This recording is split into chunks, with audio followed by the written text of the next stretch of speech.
আমি দুঃখের সহিত একটা কথা বলতে চাই তোমাদের সবাইকে।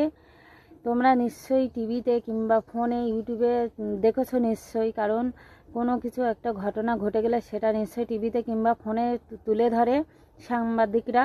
তবে তোমরা নিশ্চয়ই দেখেছো আমাদের এখানে পাপলে একটা দাদাভাইকে খুব নৃশংসভাবে হত্যা করেছে। তোমরা নিশ্চয়ই দেখেছো সেই দাদাভাইকে কিভাবে মেরেছে। কারণ সেই দাদাভাইকে টুকরো টুকরো করে 4-5টা খণ্ড খণ্ড করে সারা জায়গায় ফেলে দিয়েছে। কারণ আমাদের এখানে পদ্মায় তার হাত না পা পাওয়া গেছে, তার বাইকটা অন্য জায়গায় পাওয়া গেছে পদ্মায়, তার ধরটা পাওয়া গেছে গৌরডাঙ্গাতে। ভীষণ নৃশংসভাবে হত্যা করেছে।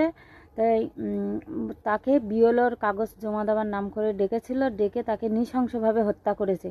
তাই সবার কাছে অনুরোধ, কোনো নারী, আমি একটা নারী হয়ে যদি কোনো মানে স্বামী বাদ দিয়েও যদি অন্য পুরুষের প্রতি আমার আসক্ত থাকে, তাহলে আমাকে নিজেকে কি করা উচিত জানো? স্বামীকে ডিভোর্স দেওয়া উচিত, দিয়ে তার সাথে পালিয়ে যাওয়া উচিত যে কোনো নারীর। তাই বলে কোনো মার কোল খালি করা উচিত না। এটা কোনো পুরুষ যদি একটা মানে স্ত্রী থাকতেও যদি অন্য কোনো বউকে কি স্ত্রীকে ভালোবাসে, তার ক্ষেত্রেও তাকে ডিভোর্স দেওয়া উচিত, দিয়ে তার সঙ্গে চলে যাওয়া উচিত। কিন্তু নৃশংসভাবে এইভাবে হত্যা করা উচিত না। কারণ কোনো মার কোল খালি করা এইভাবে উচিত না। এটা একদম খুব অন্যায়, খুব অন্যায়।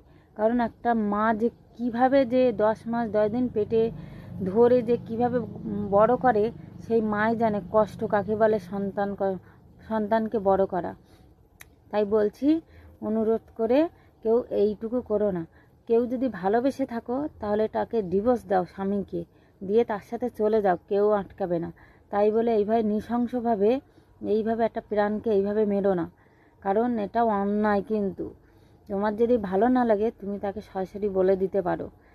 তাই মেয়ের ক্ষেত্রে হোক কি ছেলের ক্ষেত্রে হোক, বউ থাকতে যদি অন্য মহিলাকে ভালোবাসে তাহলে বউকে ডিভোর্স দাও। তাই বলে অন্যায় কাজ করো না। সেই দাদাকে খুব নৃশংসভাবে মানে হত্যা করেছে। আমি তো চোখে দেখিনি, ওসব দেখলে আমি তো অজ্ঞান হয়ে যাব। সবাই দেখেছে আমাদের এইদিকে, তাই এসে বলছে। তাই বলছি বন্ধুরা, এরকম কেউ করো না। তাই পুরুষ হোক আর নারী হোক, এই ভুল কাজ কেউ করো না।